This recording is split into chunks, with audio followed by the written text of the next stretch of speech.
کل سنگ‌های اسلاب این بیمارستان رو ما انجام دادیم. بریم داخل کیفیت کار رو ببینیم.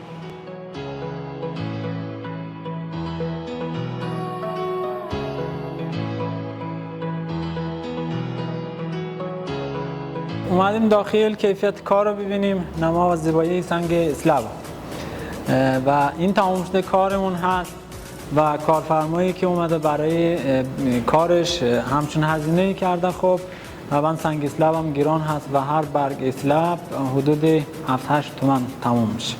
این اسلابا بکمش و فرمش هست و خیلی هم قشنگ هست. میبینیم داریم و این نمایی که هم اینجا میبینیم فارسیبور شده و فارسیبورش به صورت دستی انجام دادیم و خیلی هم میان اینا رو توی کارخونه سایز میکنن، فارسیبور میکنن با دستگاه CNC. ما اومدیم با دست انجام دادیم.